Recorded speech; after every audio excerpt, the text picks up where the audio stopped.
we have seen a part of the rise. Now, in the second lecture, we'll enter into the philosophical stage. I'll discuss it later. Philosophical stage associated with the rise of scientific method in social sciences. Now, having said that, I must once again emphasize that this is a lecture series which is meant for the students, and there won't be any high-end intellectualism in this lecture series, and the philosophy or the philosophical debates that will be discussed here will be only for the purpose of understanding how the scientific method in social sciences actually developed within scientific method developed within social sciences. Now, let me begin with a kind of recap of whatever we have seen in the last lecture. Now, I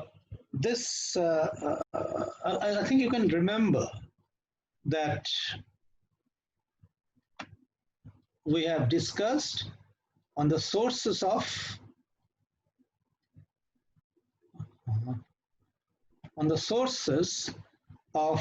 knowledge, two kinds of source that we have discussed.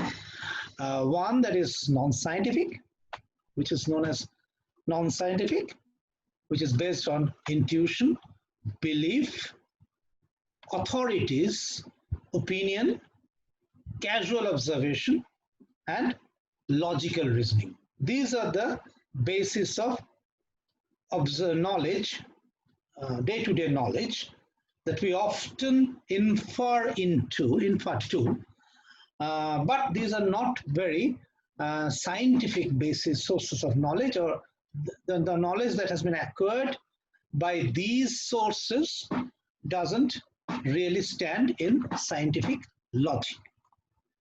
Another very important issue is the scientific, how the sources of knowledge actually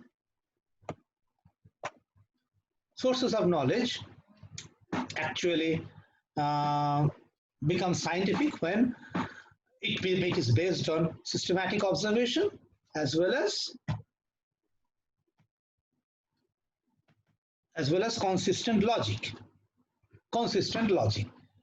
So sources of knowledge have, this topic has been discussed in the earlier lecture. Now, we also discussed scientific,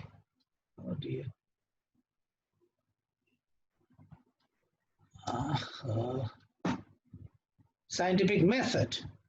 So, scientific method are those methods which are empirically testable. 6 principles of scientific method we have discussed. One is empirically testable, second is replicable, third is objective, fourth is it must be transparent, fifth principle is it must be falsifiable, and the sixth principle is it must be logically consistent. So these are the 6 basic principles of scientific method. Now, we also discussed scientific claims. Basically, the most well sought after claim is observation. Here, without observation, you can't make any claim, scientific claim, but that observation shouldn't be casual. Then another scientific claim is hypothesis. What is hypothesis? We have discussed in the earlier lecture. Then another scientific claim is law, theory.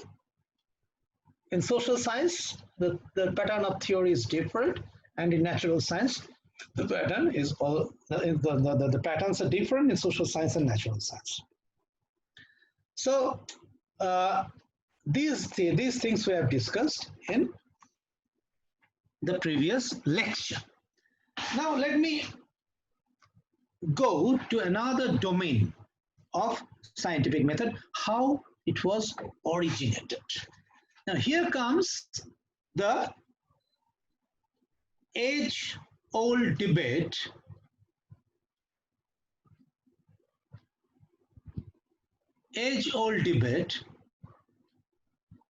on philosophy and science. This churning between philosophy and science really created scientific method in social sciences.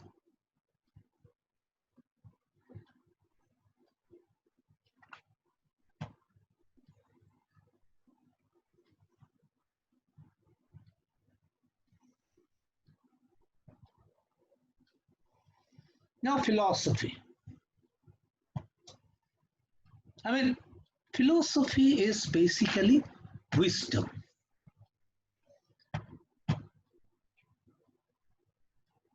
From Latin, philosophia, it was derived, in Greek philosophy, that the Greek philosophy is, it's actually synonymous with lover of wisdom. Those who love wisdom are philosophers.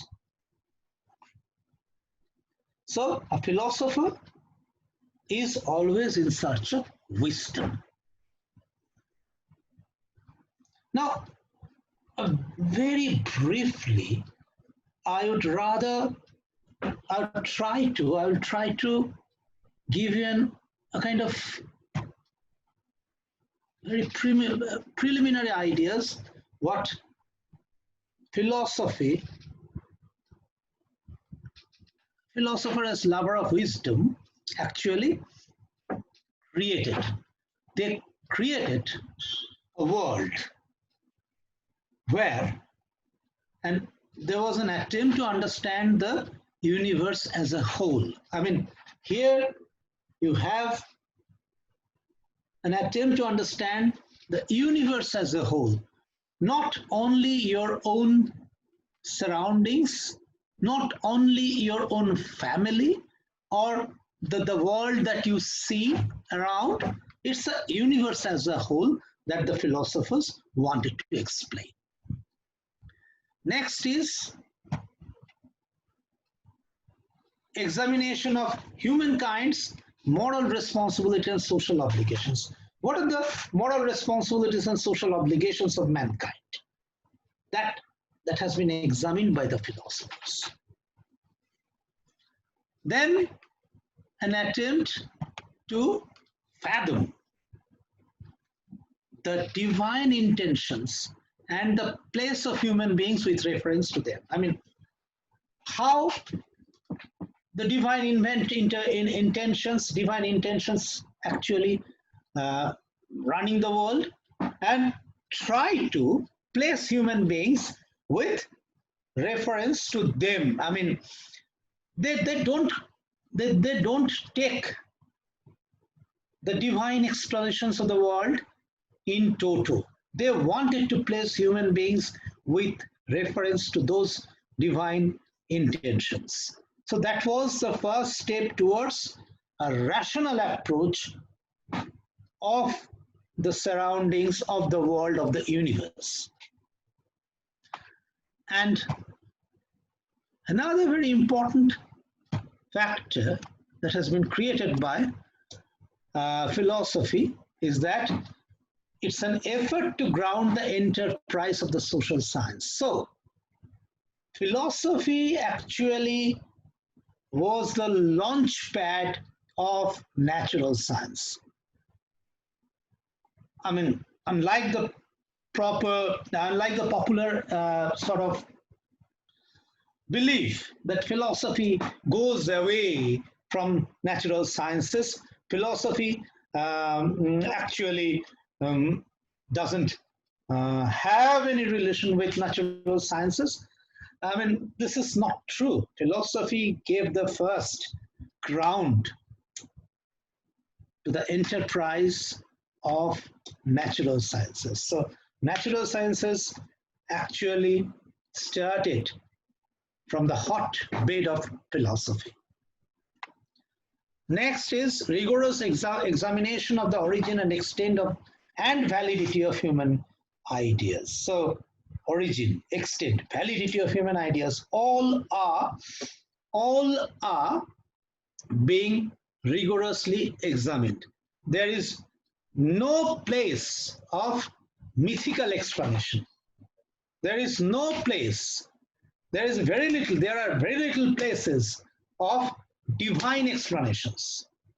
They wanted to have a kind of rigorous examination on what is the origin of human ideas, what's the extent of human ideas, and the validity of human ideas. Philosophy also did an exploration, or does an exploration, of the place of will or consciousness in the universe. How will or consciousness actually placed in the universe is also there. Whether we see the things or matter, I'll come back to this point later, where matter and mind, which one is primary. And of course, it's an examination of the values of truth, goodness, beauty. I mean, here they actually try to examine, and always examine. Somebody is scratching on my slide. Okay, that's good. An examination of the values of truth, goodness, and beauty. That's important. I mean, truth, goodness, and beauty. The values of truth, goodness, and beauty has always been examined by the philosophers. So, and lastly, but not to the least, an effort to codify the rules of human thought in order to promote rationality and extension of clear thinking. I mean, here you are. Once again, unlike popular belief, they promoted rationality and tried to extend the clear thinking. I mean, the world was not created. World was not created in 7 days. That's the first time that the philosophers said. The earth moves around the sun. Philosophers first said that. So that's the promotion of rationality and extension of clear thinking. So those who are not so much initiated with philosophy must have an idea how much important philosophy is in the development of natural sciences as well as social sciences. With this discussion, let us go to some basic ideas very briefly. I will come back to this point later also. Very briefly. Otherwise, I mean, if I don't introduce these ideas, I won't be able to move. That's why I'm trying to introduce these ideas briefly. Logic. Now, logic is correct reasoning. Logic is correct reasoning, especially as it involves the drawing of inferences. In logic, we draw inferences. So with that inferences, we try to study correct reasoning. It's actually through logic we can infer. Actually, logic is an inference. An inference is we create premises through logic, which is actually inference, which is a rule governed step from one or more prepositions. So we have, as I discuss, it will be more clear. I mean, it's an inference. An inference. I mean, logic says an inference is a rule governed state. It must have, inference must have a rule from one or two propositions, which are known as premises.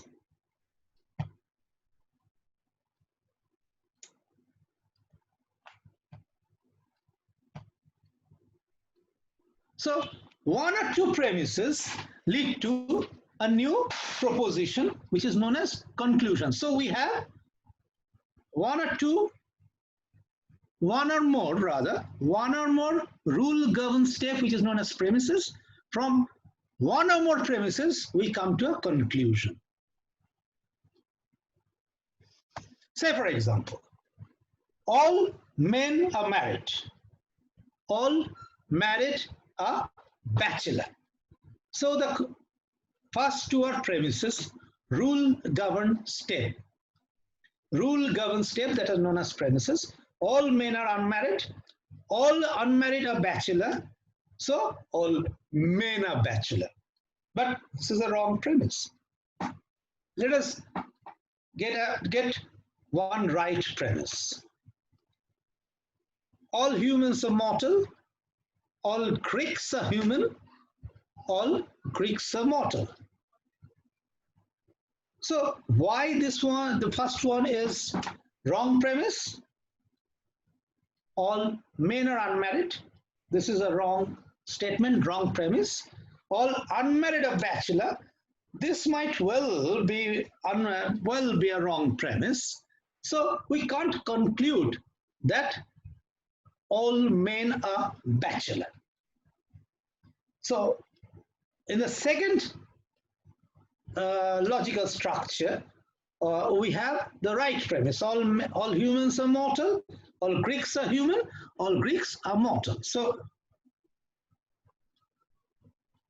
you can find that if the first two premises or first premise is wrong, then the conclusion will be wrong. If the first two premises are wrong, then the conclusion will be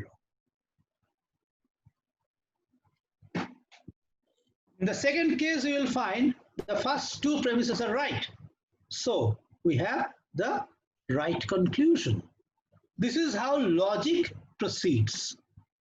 One or more propositions, rule governed step, which is rule governed step from one or more propositions, which is known as premises, and one or more premises, which is resulting in one conclusion. Now this is, I'll come back to this point later also, this is known as Aristotelian syllogism. Aristotelian syllogism, where first two premises will have to be right to make the conclusion, third premises, right. Otherwise, you won't be you're not really creating a right logic. Okay, this is a very brief introduction of logic, and let us also briefly introduce ethics, which is known as moral philosophy. What is morally good or bad? The first ethical question is, what is morally good or bad? Right or wrong? How should we live? Shall we aim at happiness or at knowledge or virtue? I mean, what should I aim? What should we aim? Should we aim at happiness, or should we aim at knowledge or virtue? What should we aim? Now, or the creation of the beautiful object. Should we aim at creation of the beautiful object? So if we choose happiness, will it be our own will it be our own happiness, own or the happiness of the all? Shall we be contented with our own happiness, or uh, shall we actually strive for happiness for all? What is happiness? I mean, how can we be happy if the people remain unhappy? Other people remain unhappy. Very important ethical question is it right to be dishonest in a good cause? Is it right to kill a person in a good cause? Is it right to be dishonest in a good cause? And can we justify living in opulence while elsewhere in the world people are reeling under poverty? So these are the ethical questions. What is right, what is wrong, what is morally good, what is morally bad? How should we live? How should we aim our life? These are the ethical questions. This is the moral philosophy, we call it ethics. Now let us give an example. Say, for example, people living in poverty. Is it good to people living in poverty? Is it good to live in opulence while other people living in poverty? So that's the moral philosophy, that's the ethical question. And another very important character from our myth, I have taken this thing. I hope all of you are familiar with the story of ARAVAN. He was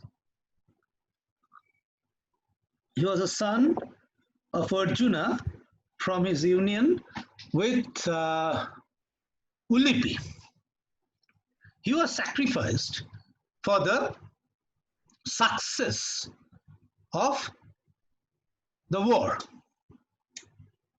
So, is it right to kill a person for a good reason?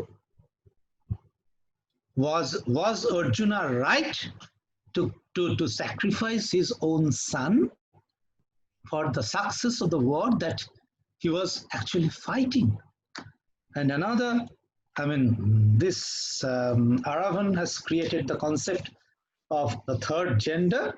I hope you understand. I hope you know that ARAVAN, before the sacrifice, ARAVAN had few conditions. One of the conditions was that he should be married. Another condition was his mourning should be for 18 days. And third, he must have the death of a warrior, death of a valiant warrior. So death of a hero. Krishna heard the three. Krishna conceded to these three conditions, but nobody. He was given a death of a hero. His mourning was for 18 days. He was. Nobody was prepared to marry ARAVAN. Then, Krishna took the form of Mohini, and after that, Mohini married ARAVAN, and after that marriage, he was sacrificed, and Mohini actually Mohini actually mourned the death of ARAVAN. That's how the story goes. And this is sometimes people say this is a tragic story of ARAVAN. But is it good? Is it right to kill a person for a greater cause? Sacrifice a person for a greater cause? That's the ethical question. That is the moral philosophy that we talk about. Now we also briefly introduce epistemology. Greek epistem. From Greek epistem, we get epistemology. Epistem means knowledge, and logos means reason.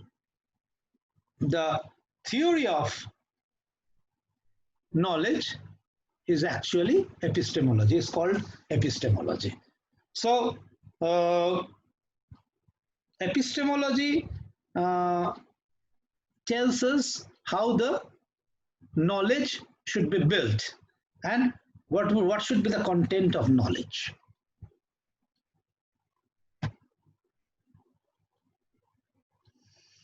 So here we get the study of the nature, origin, and limits of human knowledge. I mean, how we study our nature, how we see our nature, how we see our origin, and what are the limits of human knowledge, how we can get limited by the human knowledge. Now, one thing is very sure, that we have severe limits of our knowledge, and epistemology actually tells us how we see the limits of your knowledge, boundaries of your knowledge. Now here you are. Mufasa has an epistemology, has a knowledge which is given to Simba, and the Scar also have a knowledge. So does these two forms of knowledge actually can these two forms of knowledge be accommodated with each other? No. That's the problem with epistemology. I mean, when two forms of knowledge collide with each other, then we can't always decide which is the right knowledge and which is the destructive knowledge. So we'll come back to this point also. Then we come to metaphysics. What comes after physics? That is the study of nature. Physics is known as study of nature in philosophy. So this metaphysics, in metaphysics, we actually deals with the determination of the real nature of things. How the real nature of things should be determined, or maybe determined in metaphysics. Two types of inquiries are there in metaphysics. One, inquiring the nature of reality, how the reality goes. I mean, are there principles applying to everything that is real, to all that is? I mean, can we actually define the reality? Can we create the principle that can apply to everything that is real? That's the first inquiry. I mean, can we create a principle? Can we create a group of principles? That is the first, that is inquiring the nature of reality. Next is the inquiry which seeks to uncover what is ultimately real. I mean, first thing is that nature, after we become sure of the nature of reality, we now go to uncover what is ultimately real. There are so many real things, and one can actually have to, one should have to uncover what is ultimately real. Now let us give an example. We always talk about mysterious women. Women are always mysterious. I mean, men at least think about this. But, well, can we create any guiding principle to understand women? No. But, well, there are so many principles which have been offered to understand the mystery within woman. But can we call our mother, oh dear, you will do it.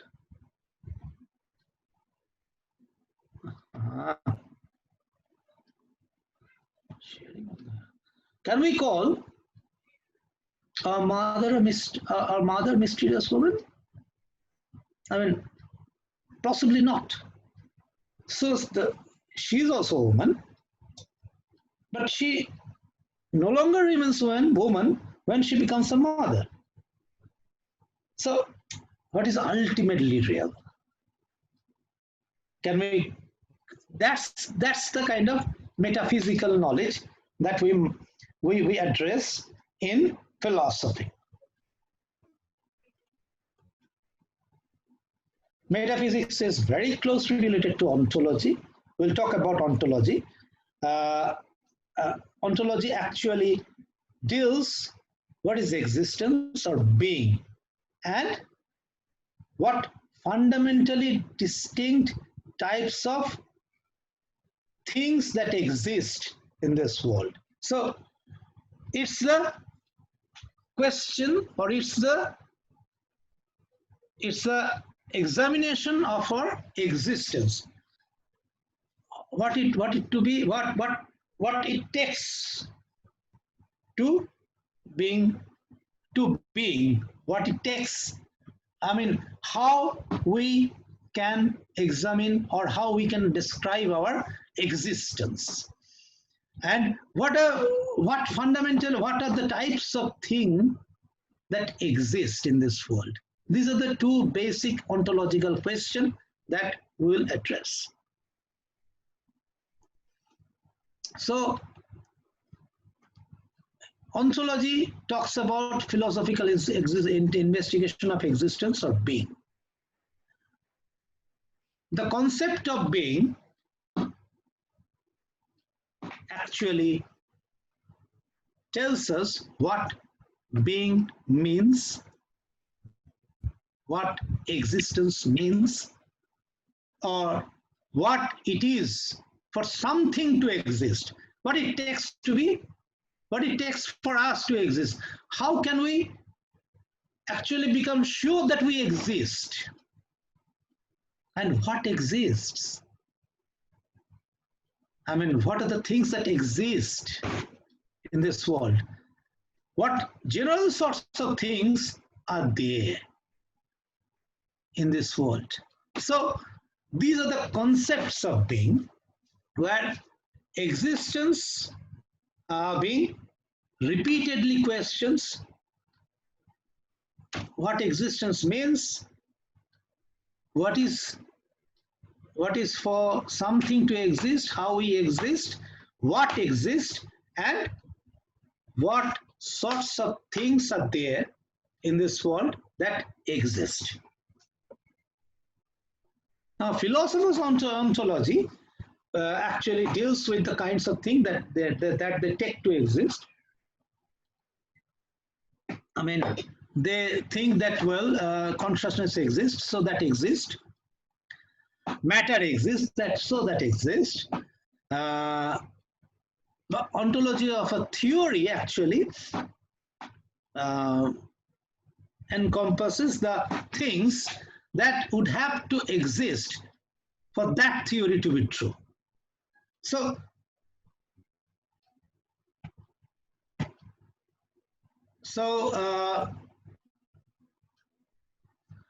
ontology of a theory, philosopher's theory, takes us takes the kinds of things that they take as to exist. Ontology of a theory actually tells us the things that would have to exist for that theory to be true. I mean, if a theory is to be true, then the things that are associated with that theory must exist. Without those things, theory won't be true. We can't prove that theory is there. Theory is true. The kinds of things that take to exist. Say, for example, say it's my student. I won't name any student for that matter. He was feeling so lonely. What kinds of things? The kinds of things that take to exist. I mean, how we exist. He was feeling so lonely. So the inevitable happens. He married, and well, he exists. The kind of existence is different. That's the ontological issues. How we exist. What the kinds of things that they take, to exist. So this is what ontology tells us the, the theory of existence. Next, we'll jump to different philosophers, different philosophical trends, and science.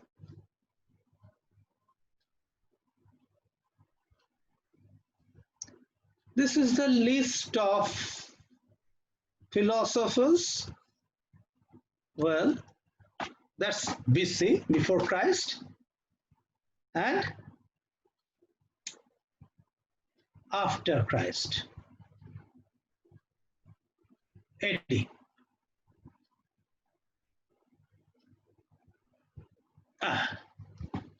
So it's neither feasible nor advisable to discuss all these philosophers,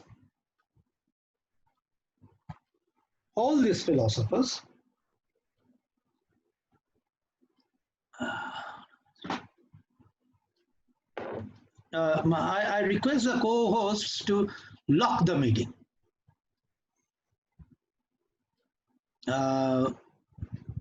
So the list is so comprehensive, and it also excludes some of them. And I can't discuss, nobody can discuss in a lecture or two about all these people and on their contribution in philosophy. I will restrict myself only to those philosophers and those philosophical trends which are associated with the rise of scientific method.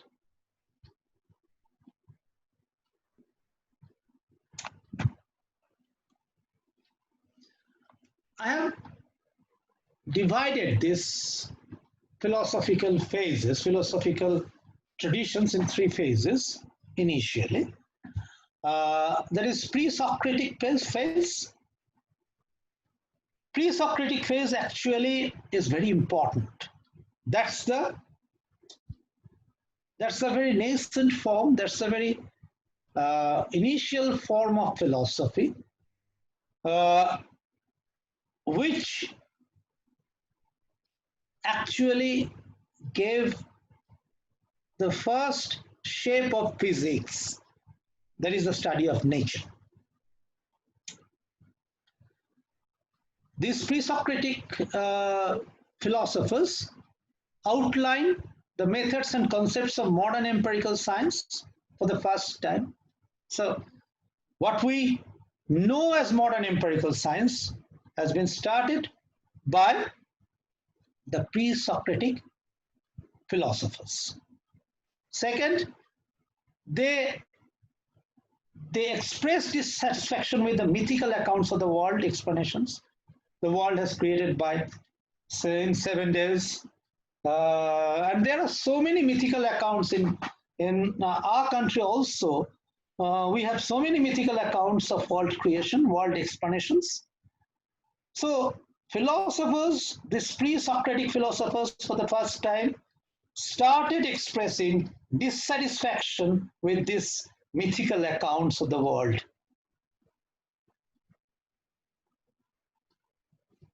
They tried to generalize. I mean, they've always having a recourse to ceremony. I mean, they prevented the recourse to supernatural gods and powers.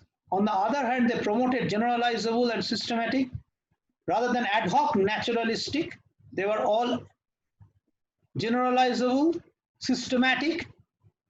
They always tried to form logic that is generalizable, systematic, not ad hoc or naturalistic.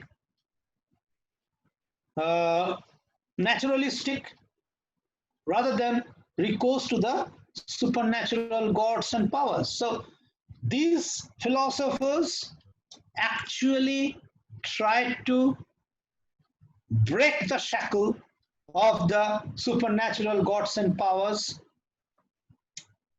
in the explanations of the world, in the study of nature.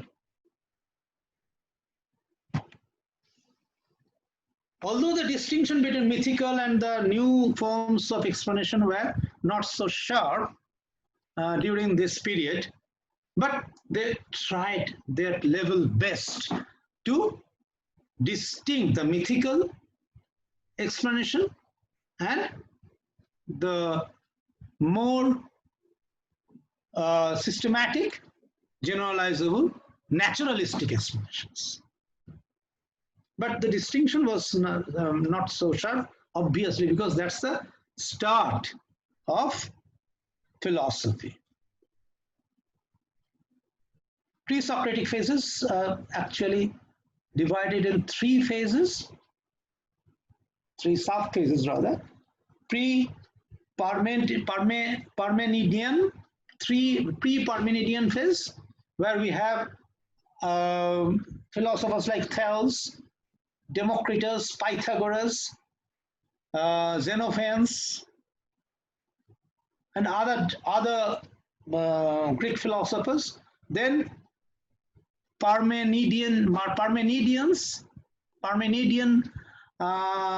phase, that composed of Parmenides, Melissus, and Zeno, and post-Parmenidean phase also have few Greek philosophers. I mean, this Melissus also featured in Parmenidean phase and post-Parmenidean phase. Now, what's the difference? Phase 1 indicates, with the exception of Xenophon, an optimism in the power of empirical explanation. Pre-Parmenidean philosophers tried to promote the power of empirical explanations in contrast to the mythical explanations. That's the beauty of Greek philosophy. It also, the second phase, that is the Parmenidean phase, denotes the period of ascendancy of pure reason separated from empirical explanations and evidences. Second phase actually denotes a period of ascendancy of pure reason. Here, they tried to create pure reason, which is separated from empirical explanation and evidences. So, pure reason actually our innate reasons, the reasons that we are born with. We'll talk about this later. That is rationalism, very crude form of rationalism, I must say. So here, the empirical evidence, empirical explanation and evidences have got backseated. Pure reason got kind of promoted. And the third phase, that is post-Parmenidean phase, is actually reconciliation of the phase 1 and phase 2. They were, in this phase, they both promoted the power of empirical explanation and the power of pure reason. Now, Socratic phase, from pre-Socratic phase, we enter into the Socratic phase. In Socratic phase, we have three, groundbreakers, three stalwarts, Socrates, Plato, and Aristotle. This phase started with the unresolved problem derived from pre-Socratic phase, which is the debate between Heraclitus and Parmenides. What is the debate? Heraclitus said that everything is in flux, is changing. There is no being, only becoming or processes. I mean, we cannot really explain a world at one point of time. When we are explaining the world at a particular point of time, we seem to make it a static. No, the world is not static. World is always, everything within world is in flux. I have seen a tree the tree may not be there because world is in flux. There is no being, only becoming or processes. The process of being a tree is important, not the tree itself. And Parmenideans said that, well, the world as it appears to the sense is an illusion. Illusion. I mean, the world we see is an illusion, where our senses actually can be very tricky. So whatever we see may be an illusion. So that's the problem. And Parmenidean, as I said earlier, they believed in pure reason, and Heraclitus believed in empirical evidences, and these two camps really started to give mixed signals, started to give contradictory signals to the people who wanted to explain the world. Now, here you are. Heraclitus said that everything is in flux. Parmenides said that, well, whatever we see is an illusion. We need pure reason. Now, we must briefly say that, well, Socrates and Plato, a concern for ethical matters was always there for Socrates and Plato. Socrates was condemned to death on absurd charge of corrupting young and not believing in cities' gods. You know, a philosopher was killed or condemned to death for corrupting youth and not believing in cities' god.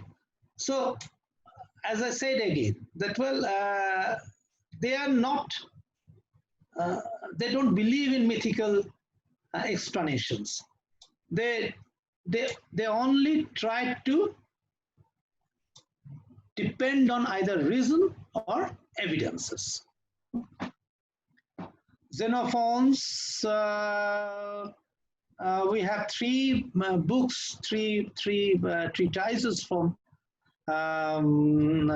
Aristotle: Memorabilia, Apology, and Symposium. Plato's actually it's Plato's Apology, where Socrates gives a passionate defense of his life and philosophy, is one of the classics in the Western literature. And here you are, Socrates is having hemlock poison, and everybody is actually observing that his death. Now, Socrates is a very definite, very important and very influential point. I mean, it can never be, we can never erase the contribution of Socrates in philosophy. Socrates preached knowledge of one's own starting points. I mean, how you start to get your knowledge. He preached that one. He was the first person who preached his students hypothetical hypothetical entertainment of opinion, hypothetical entertainment of opinions. I mean, opinions cannot be the last word. It must come as a hypothesis, as your claim. And then the hypothesis can be tested, and then we can take opinions as true or false. So that's the start of scientific exercise. and Socrates taught it. Socrates preached it. Then Socrates also preached exploration of their consequences and connections. So opinions, not only the opinions, opinions should be explored in terms of the consequences and connections. Willingness to follow arguments, whatever they lead. This is the hypothesis formation for a very beginning in the beginning of philosophy. Then we have public confession of one's thoughts. So it must be transparent. Public confession that, well, I hold this thought, my opinion is that. Then he also preached that invite others to criticize.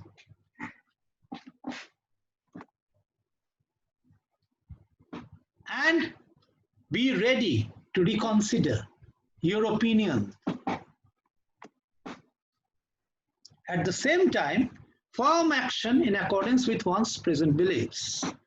He also preached that if you hold a particular belief, and if it holds to somewhat true, then the firm action should be there in accordance with your belief. Always go by your belief. He also said that, but that belief must be hypothetically entertained with the exploration of consequences and connection, willingness to follow arguments, whatever they lead, public confession of one's thought, invitation of others to criticize, and readiness to reconsider. After all those things, if your beliefs hold true, then there should be a firm action in accordance to your belief. Plato, on the other hand, said that, well, external world and the objects in it are just imperfect reflection or shadows of ideal form.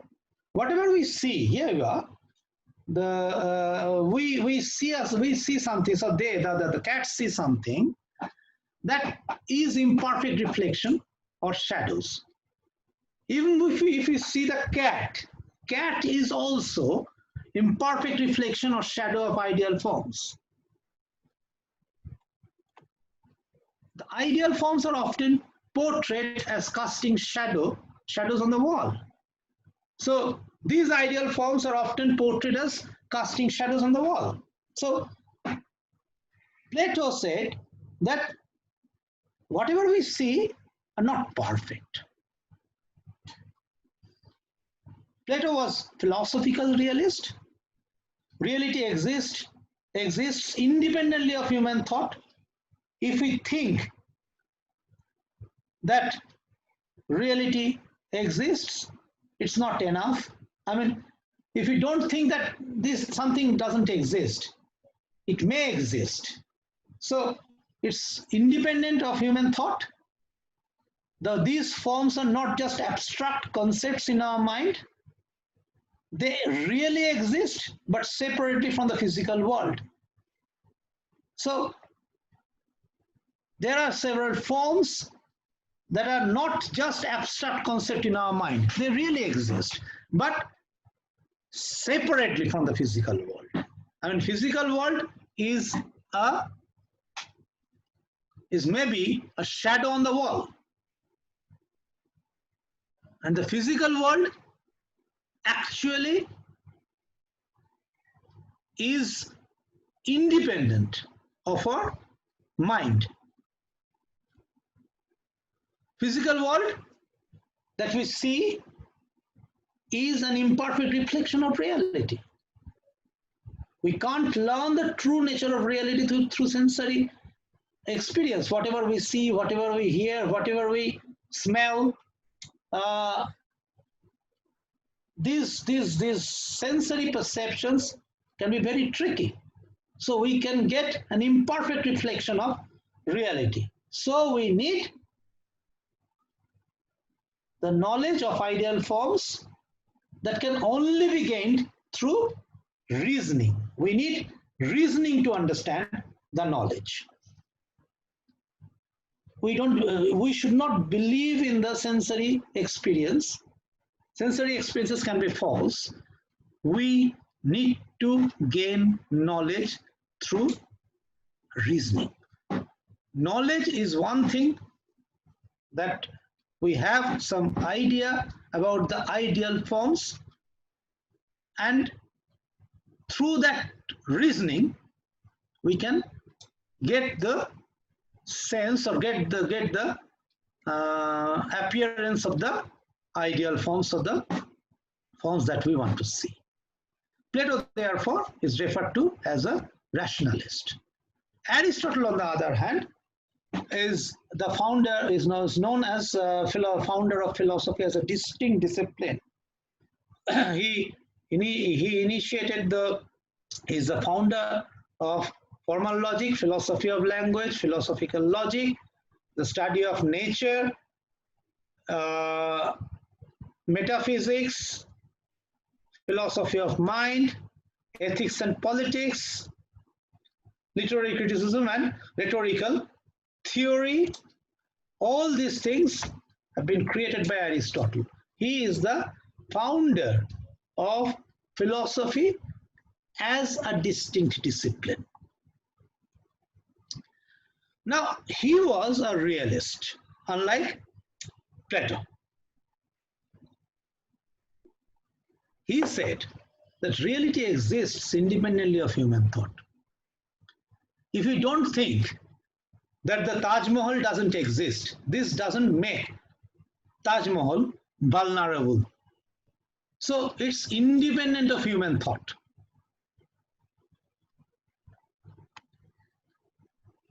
But reality is the physical world. There is no separate plane of existence where abstract forms live. So we don't have, as Plato said, that there is a separate plane of existence. So our sensory experiences can deceive us. He said there is no separate place of existence. The abstract forms or the ideal forms can live there. It's only the physical world, and that is the real form of physical world. It differed on how we can gain knowledge about the true nature of things. Our sensory experience gives an accurate representation of reality. We can use our senses to understand it. Ultimately, knowledge comes through observation. That's the argument of Aristotle. Sensory experiences gives an accurate representation of reality. Whatever we see it for real. We can use our senses to understand it. Ultimately, knowledge comes through observation. So, Plato was empiricist. Aristotle was empiricist, sorry. Aristotle was also interested in observations, but reasoning as the best way to understand and explain formal reason, formal logic, more specifically the syllogism. So he came to the conclusion that we must explain the world through syllogism. As I said, all Greeks are mortal, all men are mortal, all Greeks are men, all Greeks are mortal. So, Aristotle's prior analytics constitutes the first attempts to formulate the system of deductive formal logic based on the theory of syllogism. So, as I said, the premises. With the premises, he came to the syllogism. Syllogistic conclusions, shall I say. Then posterior analytics, through the conclusion, we come or we formulate an account of rigorous scientific knowledge. That was Aristotelian position. So we must have the first two premises right to get the conclusion, the right premises, and then that is prior analytics, and posterior analytics is that from that right premises we get rigorous scientific knowledge, and we must time and again test those knowledges through syllogism. Aristotle argued fundamental premises can be determined through observation of basic patterns or regularities of the world. I mean, fundamental premises are the basic patterns of the world. That is what philosophers say tautological. It's obvious. All men are mortal. It's obvious. But his own observations were too selective, leading to the fundamental premises that we know now are just plain wrong. He observed rather, insects have 4 legs. We know many insects which have either less than 4 legs or more than 4 legs. Another very interesting observation of Aristotle was that men have more teeth than women. I mean, he possibly saw men from the elite section of Greek society. But women, he saw, possibly were from the slave section of the society. Because of their nutritional problem, these women might have lesser teeth. But it's not true that men have more teeth than women. Then we go to the post-Socratic phase. There are very few scientific advances made till first centuries of the Middle Ages. The reason being the demise of Greek city-states, rise and the fall of Roman Empire. Everything created a kind of, everything acted as a kind of spanner, kind of deterrent for scientific advances in thoughts. Plato's and later Aristotle's philosophical ideas remained dominant until new scientific revolution at the end of 16th century, starting the age of Enlightenment. And I mean, Plato's and Aristotle's ideas survived till the start of the age of Enlightenment. We must talk about Ptolemy, who was from the post-Socratic phase. Ptolemy's world, a very famous Ptolemy's world, Ptolemy said that planets, including sun, move around the earth. That's very acceptable for the church. The static center of the universe is earth, and sun moves in a circular orbit, each moving in their own little cycle along their orbital path. So we have the kind of each moving, I mean, I must give the picture. Yeah, there you are. That's Ptolemy's model of universe. These cycles within cycles explained phenomenon of retrograde backward motion of the planets. I mean,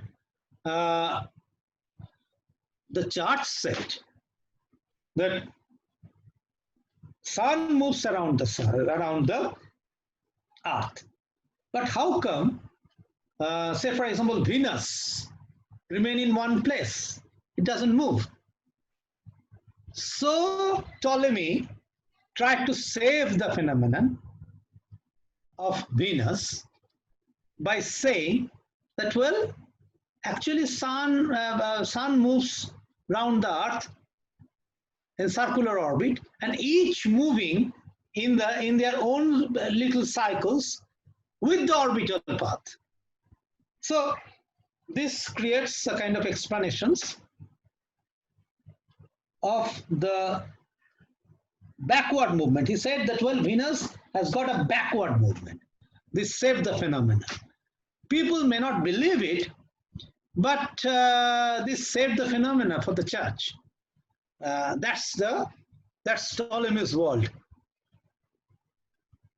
Medieval period was a kind of vain period, around 1,000 years, extending until at least the time of Renaissance.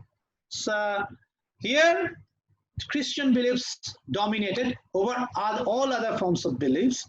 If you dare to think anything different, you will be persecuted, you will be killed, and everything will happen. So there was a tension between reason and faith. So philosophers took the back seat. Their reason took a back seat over the faith. Scholars of the universe of the medieval period, scholasticisms, they tried to reconcile the demands of the rational philosophy and the demands of the theological faith. They tried to reconcile the church and philosophy.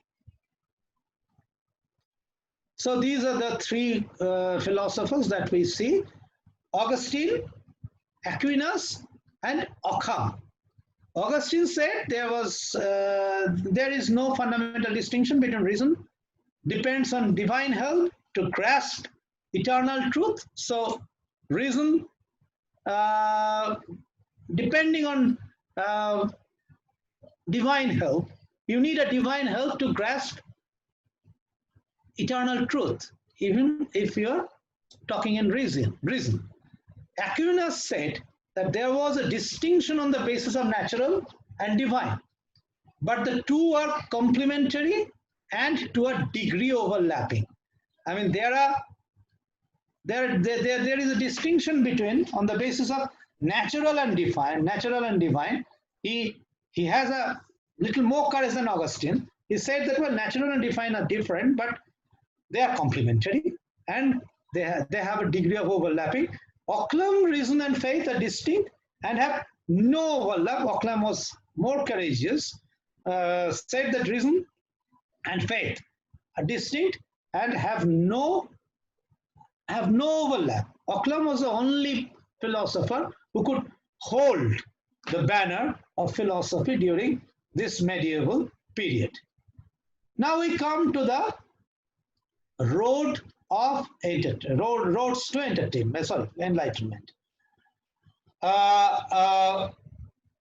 In this road, we have 4 different ways which led to enlightenment. First was around the 10th century. Arab and Persian scholars such as Ibn al-Haytham, al-Biruni, Ibn Sina started using systematic observation. These people started using systematic observation and experimentation, emphasizing the unbiased observation and not just logical reasoning. So not only, as I said in the first lecture, logical reasoning is not a very good source of knowledge. So all these Arab and Persian scholars started systematic observation and experimentation. It emphasized on unbiased observation and not just logical reasoning. Indian scenario during the medieval period can be described by these great Indian philosophers: Aryabhatta, Brahmagupta, Bhaskara, Madhava, Nilakantha, Samayaji. So these are this is the Indian scenario. So but I must say that Indian philosophy was inconsequential to the rise of modern science that has been developed in the West. But the Arab and Persian scholars have definite influences on the rise of modern science. In India, we got earliest references in Rig Veda and other Vedas about reasoning, about empiricism and everything. We have 6 major Indian philosophical trend. But well, I won't be able to discuss that in detail. Only few high points that I must mention as far as the development of science is concerned. Lagada, that is 2nd to 1st millennium BC, that's earliest astronomical text known, Vedanta Jyotisha. Lagada created Vedanta Jyotisha. Aryabhatta, apart from his zero, has proposed 2 scientific observations: diurnal rotation of the earth and moon shines by reflected sunlight. Brahmagupta, Varahamihir, Bhaskaracharya 2, then Nilakanta and Nilakanta Samayaji, all of them suggested a few things. There is partial suggestions of heliocentric model of the universe. That is sun-centric model of the universe. Of course, they are very careful about the wrath of the Brahmanical form of religion. Then suggestions of an attractive force which keeps objects stuck to the earth and the planet in its position. Then another suggestion was that the suggestion of stars being suns and development of sophisticated mathematics to tackle astronomical calculations. So they were great, but well, not always we find their influence, any defining influence on the development of science in West. I must be forgiven for discussing, for actually building or creating a slide on Al-Biruni, because I have a particular soft corner on Al-Biruni. He has been variously called as the founder of Indology, father of comparative religion, father of modern goddessy, and the first anthropologist. He actually studied various social aspects and various unknown communities that he have discussed in his books, Now we go to the Enlightenment issues, Enlightenment phase.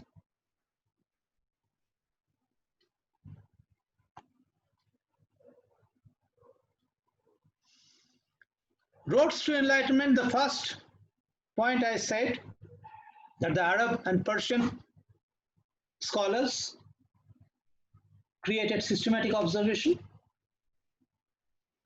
Second point, second road was built on the works of the predecessors of Englishmen, Grosseteste and Roger Bacon.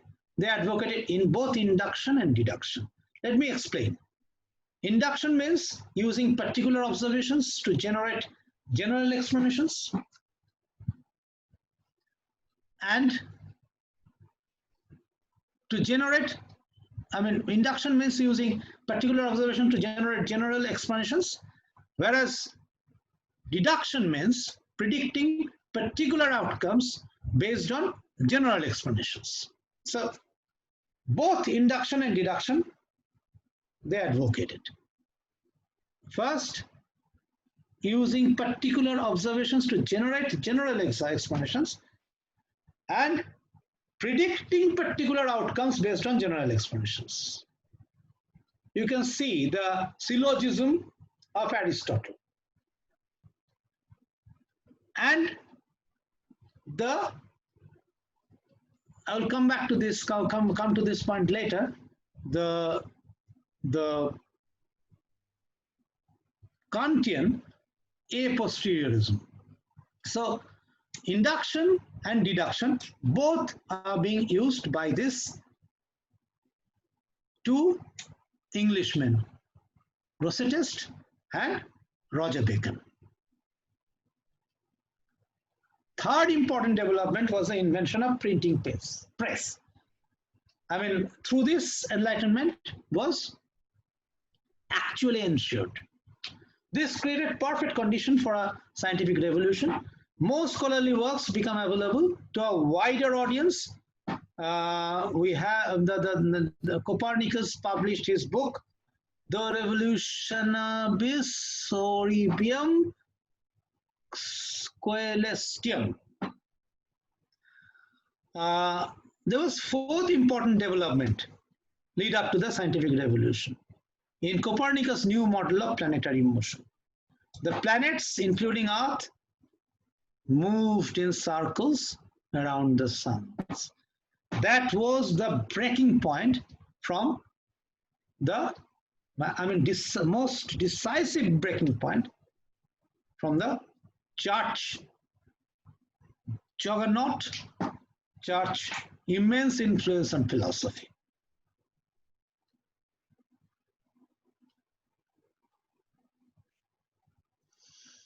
Let us talk very briefly on Copernicus. He was a Polish ecclesiastic Polish.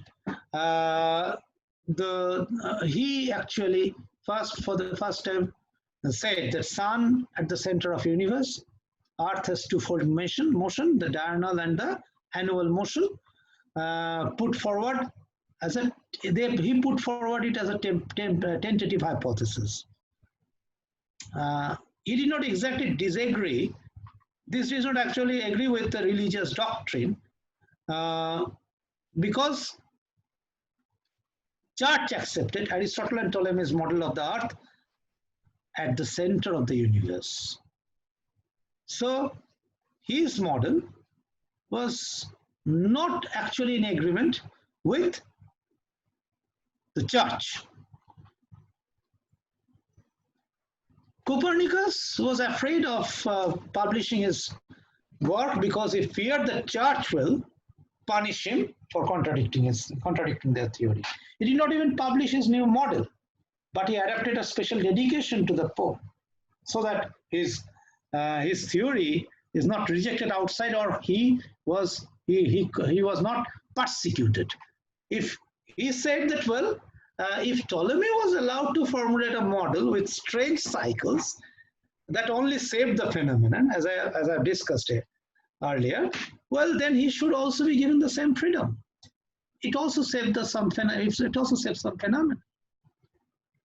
He was implying that his model was also intended not as an accurate representation of the universe. So he was not actually very straightforward against the church when he was explaining his model. He died shortly after the publication, which actually did not cause any uproar until 60 years later. 60 years later,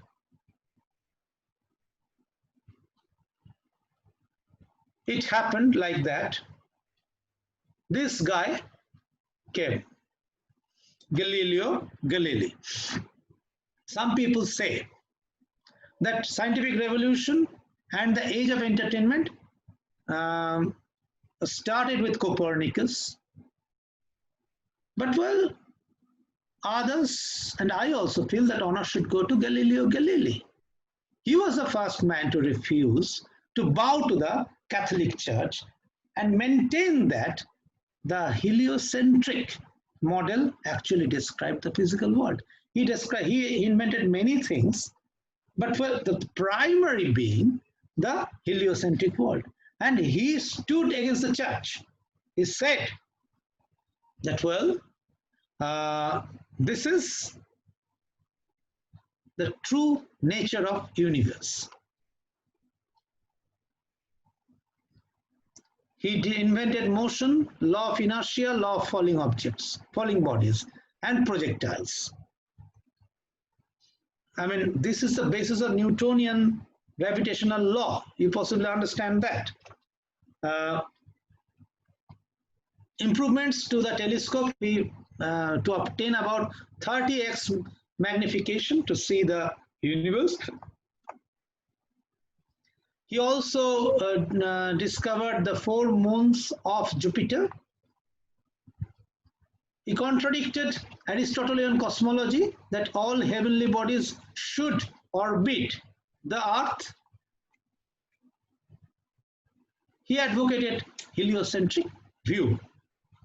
So, and valued logical reasoning besides observation. Of course, I mean, his model was mathematical model, so logical reasoning was there. He has been called the father of modern science by many scholars, and the honor of initiating Enlightenment should go to Galileo Galilei. Brief discussion about Tycho Brahe. He made a star catalog and noted positions of the planets for many things. Intermediate position, the sun and moon go around the earth, planets go around the sun. Raised objections to Aristotle's view. Discovery of new star in 1572 did not without daily parallax, and hence is more distant from the moon. Discovery that comets were distant contradicts Aristotelian view that change and decay are only in sublunary sphere. Then we must discuss Jonathan Kepler also, 3 laws of planetary motion, elliptical orbits of the sun at one of the foci, line joining, we read Kepler, Johannes Kepler, line joining a planet to the sun sweeps out equal areas in equal times. Period of revolution is proportional to the cube of its average distance from the sun. Then the first scientist came, Isaac Newton. Modeling, abstraction and simplification. This was the 3 primary goals of Isaac Newton. He created, or he proposed 3 laws of motion, of which first 2 are due to Galileo. Law of universal gravitation was also forwarded by Isaac Newton. Invention of calculus, optics, decomposition of white light, simultaneously considered to be one of the greatest mathematicians and scientists of all times. Oh.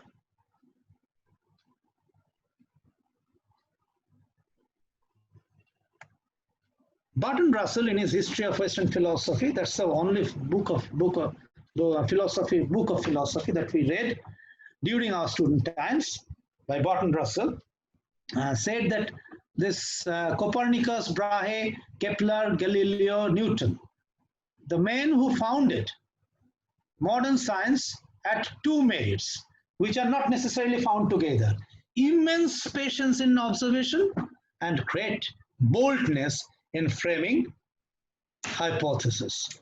I will leave out Copernicus in this for the second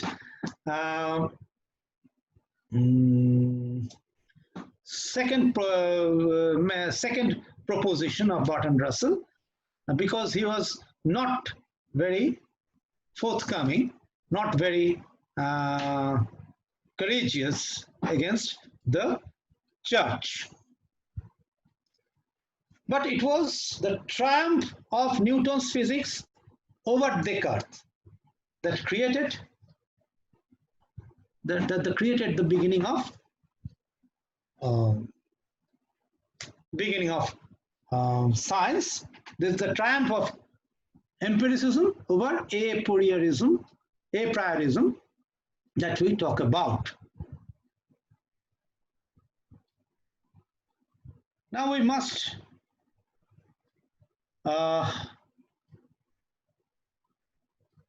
just a second. I must answer a few questions possibly. Then I enter into, then if I may, then I enter into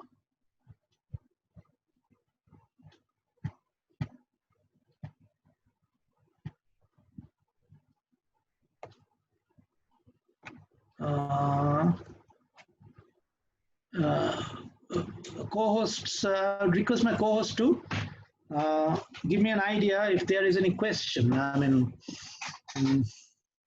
till now. Yes, sir, there is one. How we born with prior knowledge? Well, that's the concept. That's the argument of the rationalists, that we are born with prior knowledge. We'll talk about this later also. How we born with prior knowledge, and we are all born with prior knowledge. All the knowledge for the ideal forms are innate within our head, innate within our brain. So whatever we see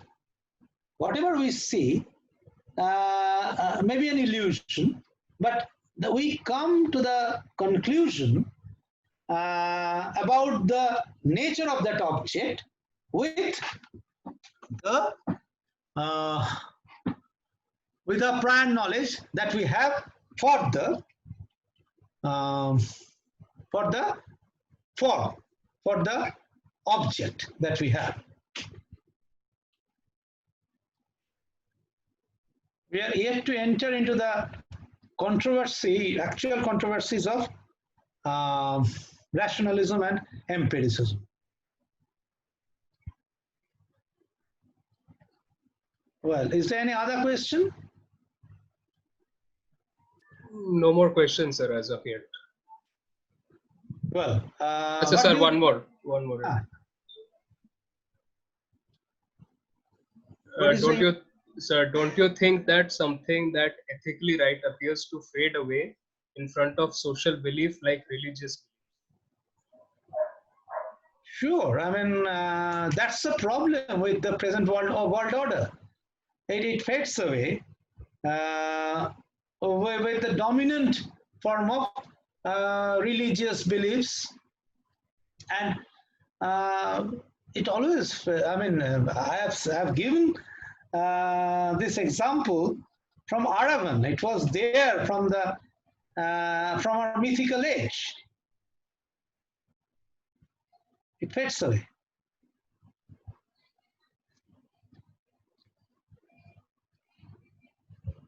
Yes. Another question, sir. What is the fundamental base of scientific knowledge? What is the fundamental basis of scientific knowledge? I said it in the previous lecture. I mean, the sources of knowledge should be observation, that is systematic observation, and consistently applied logic. These are the sources of knowledge, and scientific basis of scientific knowledge. I mean, many philosophers see it in a different way. Some people said the basis is on our senses. sensory belief, sensory observations. Others believe that it's pure reasoning that you should depend on for the scientific knowledge. I mean, this is the debate between the Aristotle and Plato.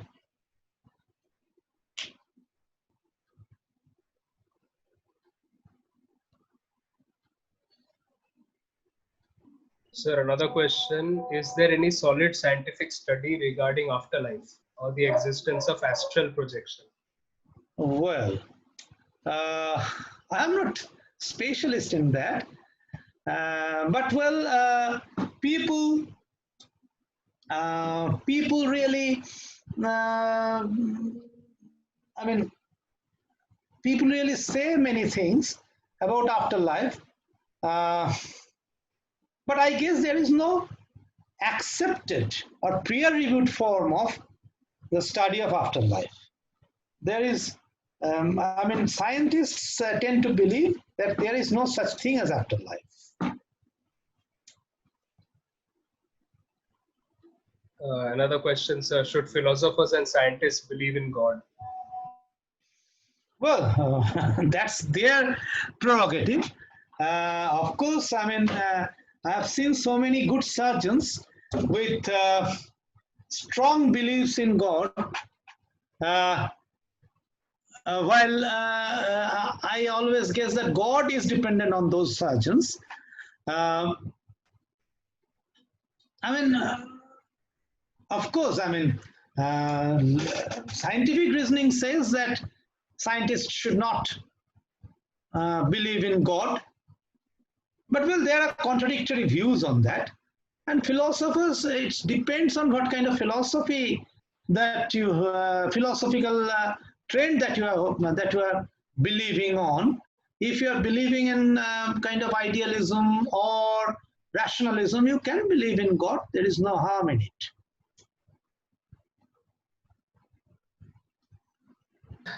Sir, another question is, Kalyan wants you to explain metaphysics example with mysterious woman and mother. Well, that's the most difficult thing to explain. I mean, I said what I meant is that metaphysics says that what comes after physics. Just a second.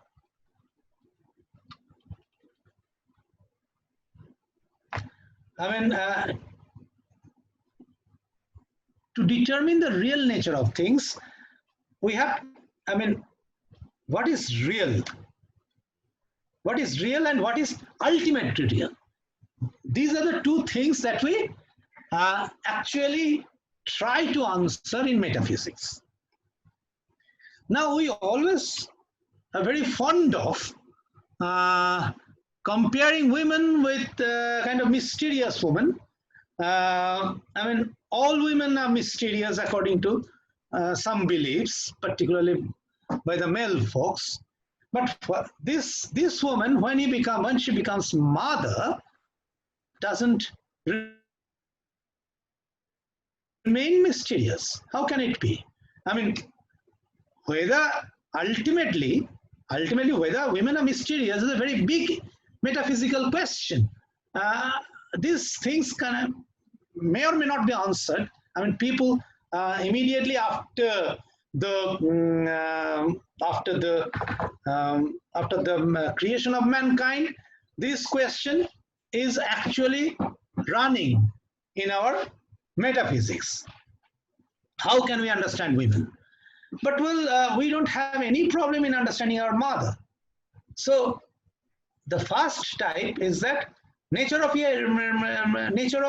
reality, inquiring the nature of reality.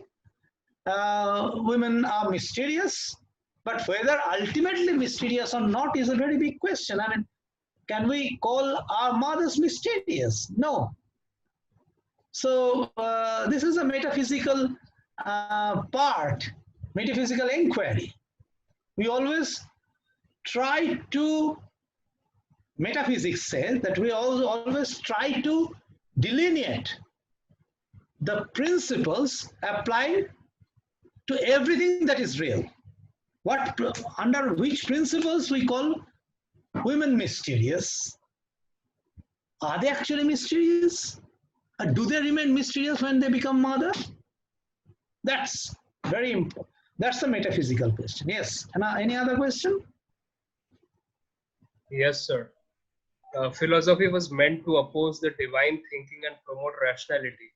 But in the beginning, weren't philosophy itself influenced by the concept of divine, as in the case of Pythagoras while he was figuring out the existence of light? Yes, I mean, philosophy is the first attempt to separate reason from faith. It was a long journey, 2000 years journey. All these philosophers, almost all these philosophers during this 2000 years of journey succumbed to some extent to the religious beliefs, particularly to the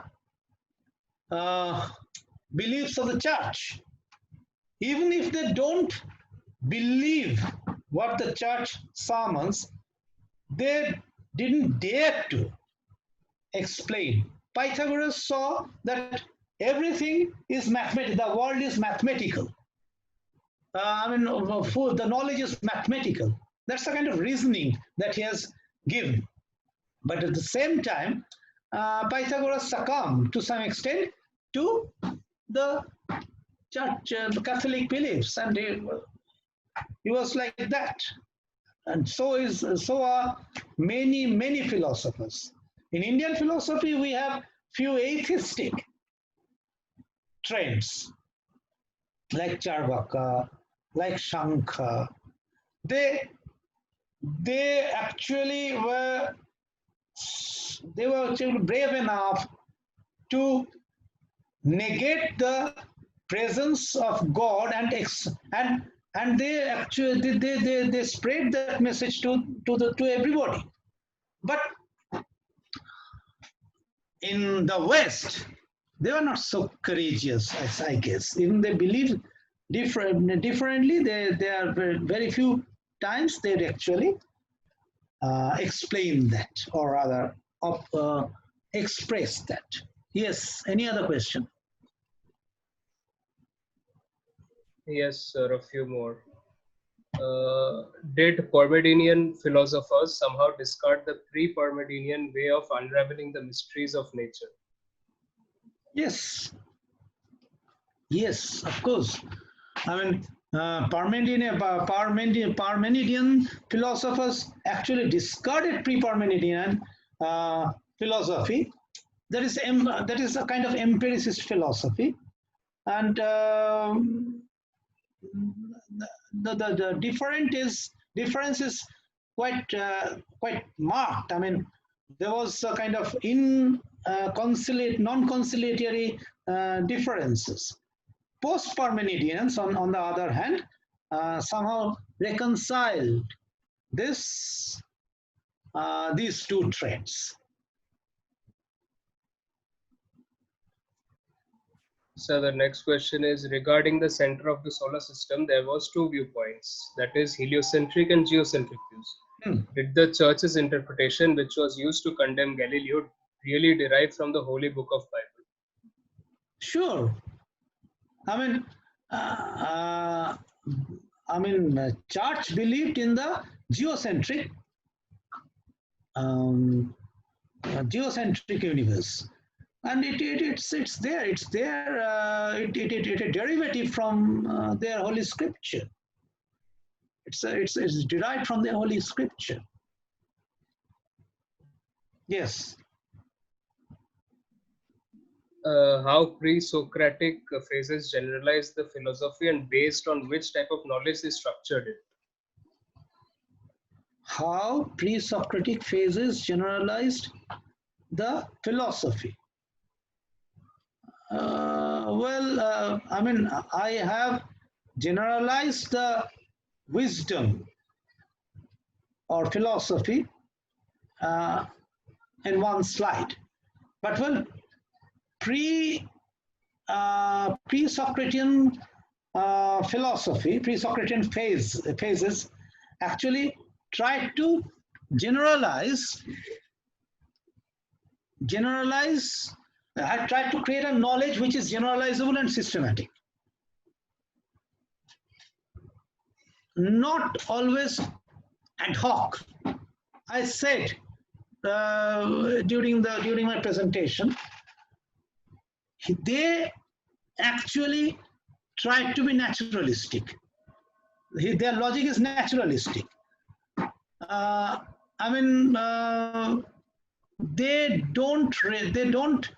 They prevented recourse to supernatural gods and powers, though they sometimes succumb.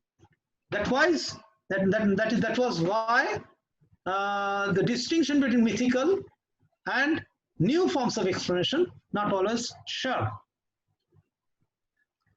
It was there. I mean, the knowledge was, they tried to create a knowledge which was not mythical in nature. They have a distinct dissatisfaction on that kind of knowledge. What they created, the basis of that knowledge was generalizable and systematic reasoning, naturalistic observation, rather than supernatural gods and powers. That was the type of knowledge and basis of knowledge. Yes, any other question? Yes, according to metaphysics, what is the ultimate reason for existence of the universe?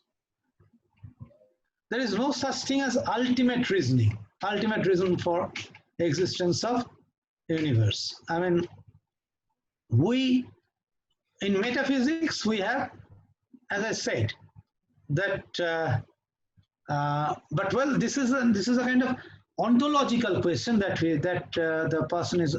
the participant is asking.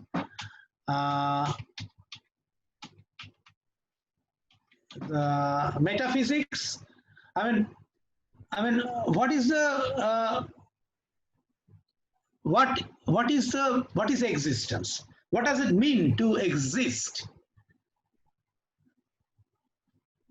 Here we try. Here the ontology tries to answer the question in various forms. Either they take refuge to the sensory experiences, or they take refuge to the pure reason. So with this form of knowledge, the reason for existence of universe have been discussed, have been explained in various forms. The reason may be that we think that is why we exist. We will talk about Kant later. Cogito ergo sum. We think we could be our existence is actually depending on our thinking. Some people say our existence is independent of our thinking. So reasons are different, and there is no such thing as ultimate reason. Yes. Sir, another one. Don't it seems the chronological discoveries of several astronomical facts do affected the methods of understanding the nature, and in such case had an effect on the society, precisely the social life? Well, yes. I mean, when we moved to the geocentric world to the heliocentric world, that was the first break from church to church with reason. Now, this break created an immense sort of opportunities in understanding the nature. We could think independently of the church, and that's created a whole lot of philosophical traditions. But at the same time, the stranglehold of church, when the weakening stranglehold of church actually created huge changes in society. And of course, after Enlightenment, we saw that the church was there. It had its own place in Western society, but society could move independently of church. That's an immense change in social life. Yes. Is ontology of theory synonymous to the concepts or propositions that make them? Ontology of, just a second, is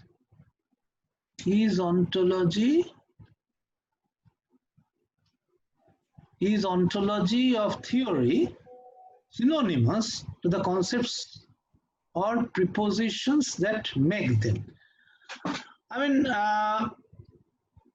no, I mean not synonymous actually, but it has some overlaps. I mean, the ontology of a theory actually deals with the things that would have exist for that theory to be true. I mean,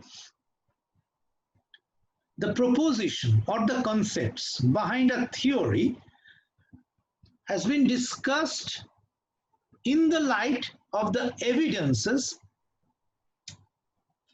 of ontology. I mean, whether we can create a theory, or shall we create a theory which can be true, and the background of that theory must be very clearly understood. That is ontology of a theory. Ontology of a theory actually says that the things behind a theory must be explained properly. So here comes the concept of existence. If the things not properly exist, the ontology of theory won't be there, won't exist. Okay? It has a causal relation.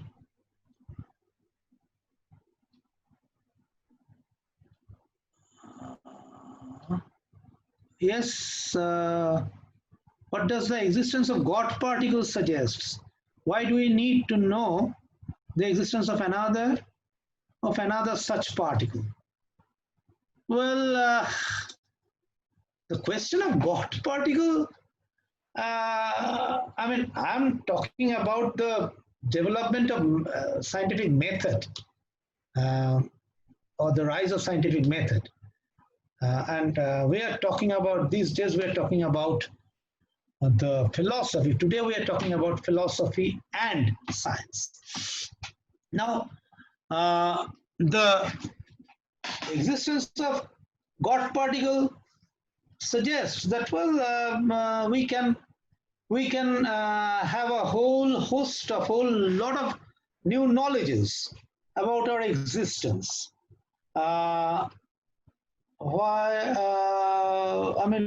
Why do you need to know the existence of another particle? Is, I mean, that's an open question. That's everybody can try to answer. Yes, any other questions?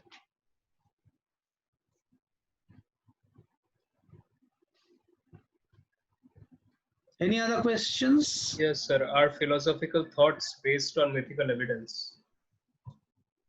philosophical thoughts based on ethical evidence. Sir, mythical evidence. Mythical evidence. Oh, mythical evidence. Okay. They sometimes are. They sometimes are. But well, the basic rationale of philosophy is to have a fault line between myth and reason. There's sometimes philosophical thoughts and many philosophical thoughts are based on mythical evidence, but well, Western philosophy per se doesn't really advocate that. Maybe in non-Western philosophy, we find many philosophical thoughts based on mythical evidences. Yes. Sir, if contradictions arises among one or more propositions, then how can we obtain a stable conclusion? Are these conclusions dependent on individual choices? No, I mean, if you're talking about syllogism, then contradictions arises among one or more propositions. How can we stable one? I mean, you will have to create a new syllogism. Say, for example, I said that, well, all men are married. All men are unmarried. All unmarried are bachelor. And all men are bachelor. This is a wrong premise. Second, right premise where I have seen that there are some right premises. So in this way, you can create a conclusion which is stable. I mean, you can't really get wrong premise, wrong first premise, wrong second premise. You can't. If you have wrong first premise, if you have wrong second premise, you cannot get a right conclusion.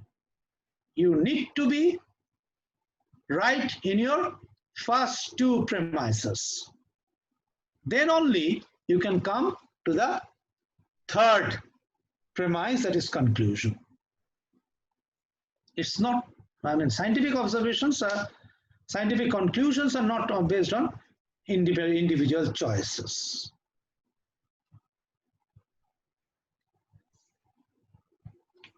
Sir, another question, sir. How ontology helps to investigate any existence?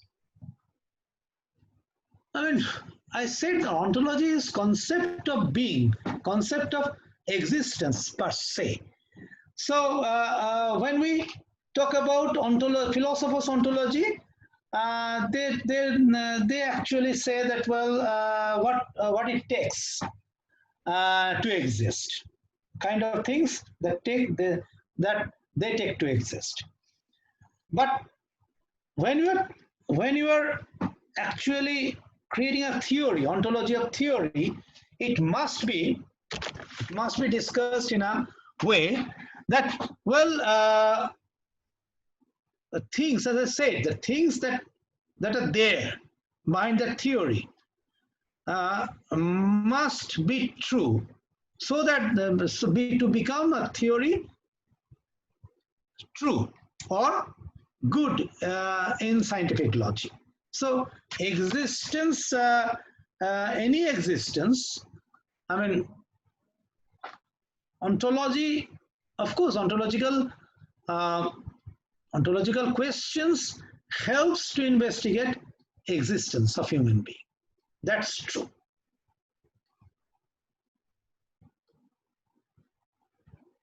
Sir, one last question, sir. What is rational approach in philosophy? Well, I'll discuss it in the next slide. I think I must call it a day today.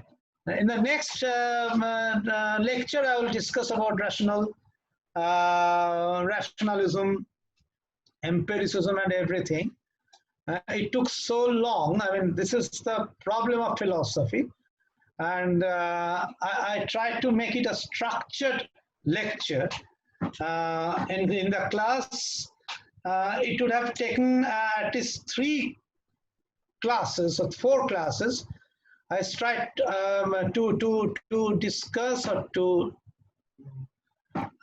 explain these factors, but here I can get only 1 lecture. So during when I was during that lecture, I felt that I need another lecture to delve into the realm of the rationalism, then idealism. First thing is that Kant. All these things would be discussed in the next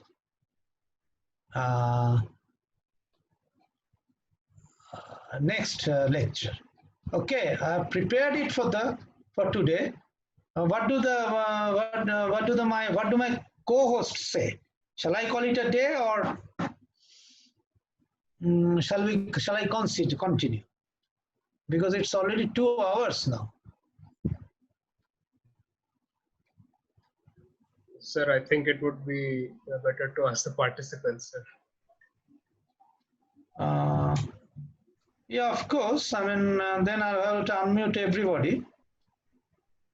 I can tell it in the chat box also, sir. Yeah. Can I get responses from in the chat box?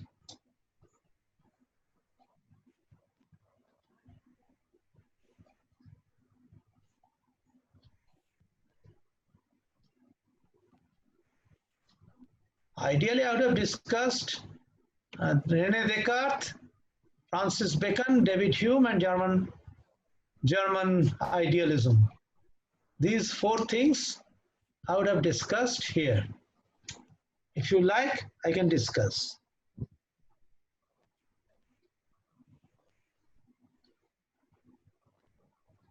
Next day. Some people say next day. Next day, no problem. It's better to continue it next day. Well,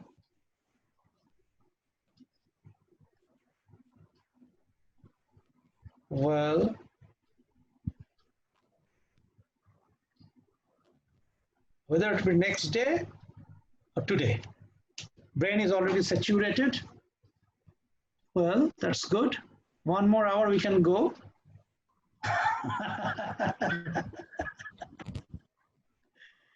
Today, 1 more hour. Well, I won't take an hour, maybe a 20 minutes more. Yes, that's true. You might be tired. I am feeling tired. Looking forward to next class. I am feeling tired. Okay, I will take up these things in the next day, along with the slides of next lecture.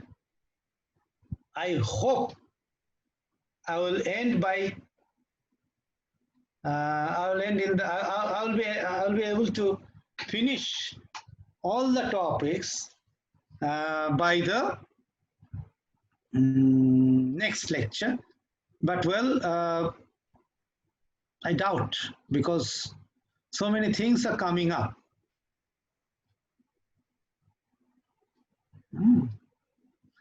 Saurabh, you can actually WhatsApp me for this reason, for this purpose. One last question. Yes, I'm waiting.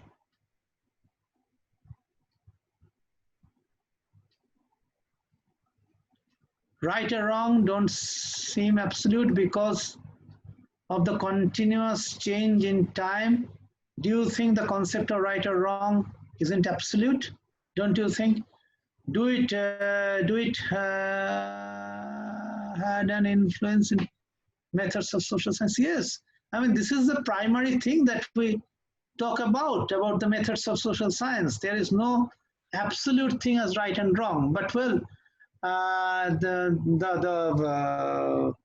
the ethics says us, well, ethics can change. I mean, what about ARAVAN's death? Entire mythological logic would say that ARAVAN's death was necessary.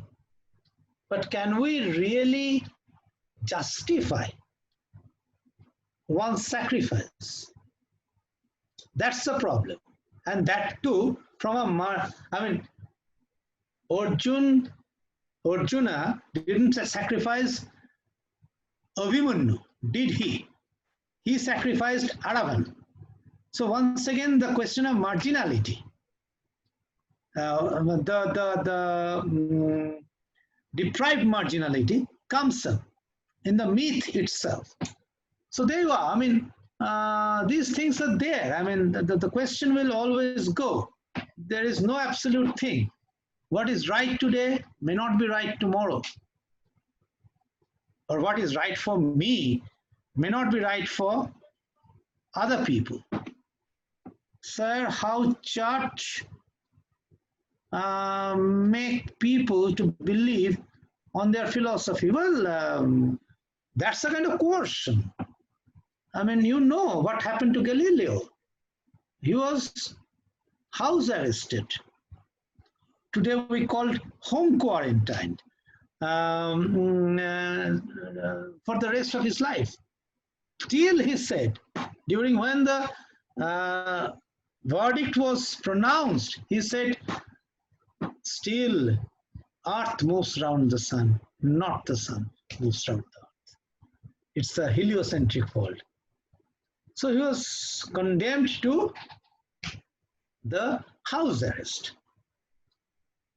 But Copernicus didn't face the same fate, because he actually he had a kind of conciliatory approach with the church. And and from today's condition, I must say that you can have an understanding of how church or how religious leaders, religious people make people think about religion.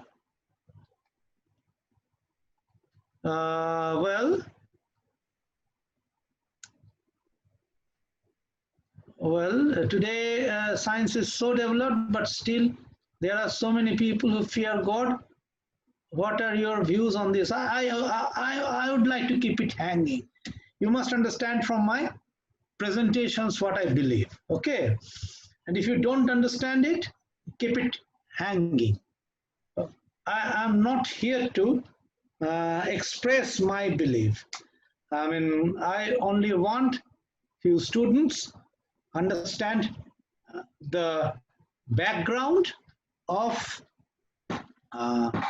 the development of social sciences. That's it. And the next class, next lecture will be on 19th at 7 p.m. But please join before or by 6:30, so that I don't have problems in the presentations. When people join within my lecture, my screen gets a notification that some person is waiting to enter into the lecture. So I'm getting kind of distracted. That's why I said my co-host to lock the meeting.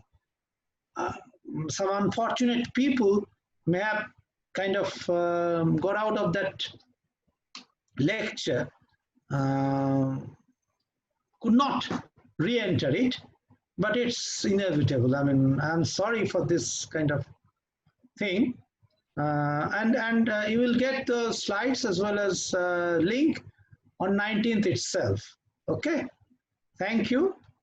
Thank you for attending my lecture.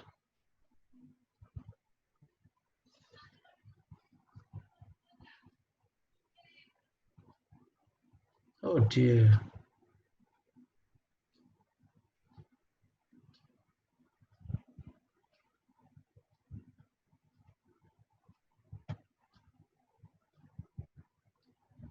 And may I ask my co-hosts that whether they recorded this? Yes, sir, I have recorded it, sir. Okay. Because I paused the recording and I could not untoggle, I did not untoggle the pause button. Okay, sir, it's no problem, sir. Share I it have with me. recorded. Okay, sir. Okay, sir. Okay. Thank you.